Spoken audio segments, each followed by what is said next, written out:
Welcome to the CVTD YouTube channel. Today I have with me Mindy Spackman, our office supervisor here at CVTD and our procurement officer. And so we're going to talk a little bit about some of the things associated with procurement and specifically about how CVTD disposes of property once it's reached its useful life. So maybe, Mindy, we could start there. What really is the definition of excess property? How does that happen?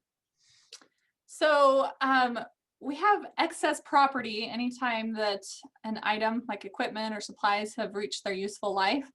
So we kind of have two different categories that we put these under. I mean, we have our large equipment and supplies, which is anything over $5,000 in value. And then there's the small items that are going to be under that threshold.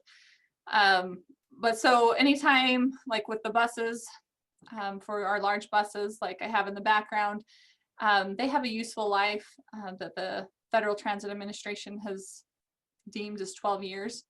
And then for the fixed route, or not the fixed route, for the paratransit buses, that's 4 to 5 years is their useful life. So once we've hit that point, that's when we get them ready to dispose of as excess or surplus. And that's when we get new buses in and we turn around and sell the old ones. So let's take the large bus, or anything, I guess, over 5,000. What's the process that the district goes through to make the public aware and then actually dispose of the property? So once we have decided that something has reached its useful life based on those terms, we go ahead and get them ready to sell. I, as the procurement officer, will put together a request of surplus, request of bids for the surplus items. We put that out. We'll put that on our website under our procurement page for like open bid documents. We'll put it on our Facebook page. We'll post it in the local newspaper, so like the Herald Journal. And then anytime we post legal type ads in the Herald Journal, they always automatically post them on the utahlegals.com website. So and any of those avenues, you can follow to get information of when things are available for surplus sale.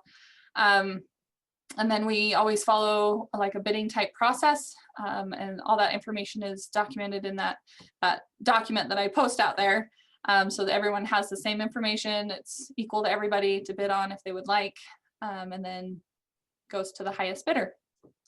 So when you say we have a bidding process, I mean, can you briefly describe what that is? Yeah, so we just have a bidding form that we have a minimum bid that's set by the value of what that would be, like that vehicle or the bus, for basically what it would be to sell it to the scrapyard. And then from there, that's the minimum requirement that you would need to bid, but you can bid anything higher. And then obviously, once they're, we're given as sealed bids, and once we open them all, whoever's the highest bidder is awarded the sale of that bus, okay, or that item. So, and you mentioned this is open to everybody. It's open to the public. I mean, anyone that wants to can bid on this, right? Yeah, anybody that follows the criteria that we post out there on how to bid is welcome to bid. So it's available to anybody and everybody. So how often would you say we do some type of excess surplus of property? How often? It usually comes out to be about once a year, once, maybe twice. I mean, just depending on the year, because we have, sometimes we've bought several buses in a year, and then later that year we bought some of the paratransit buses. So, in that year we might be replacing two different things, and we'll have two different sales.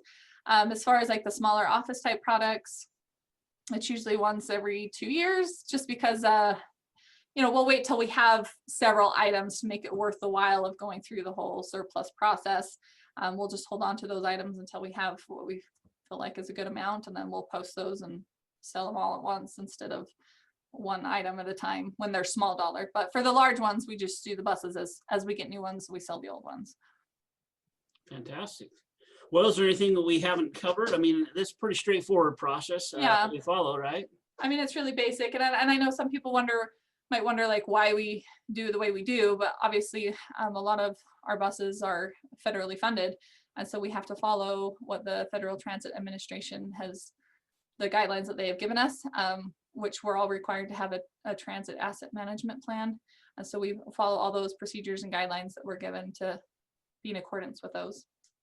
And even for the things that are not buses, but like you're saying, the smallest office stuff, Mhm. we still have state requirements that we must follow, right? Yeah. And they're very similar in that we have to have this process in Yeah. place of doing that, right?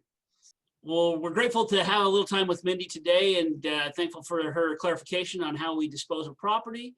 Again, we encourage folks to hit like and subscribe so that you get the latest videos, and we'll see you back here again on the CBTD YouTube channel. Thanks.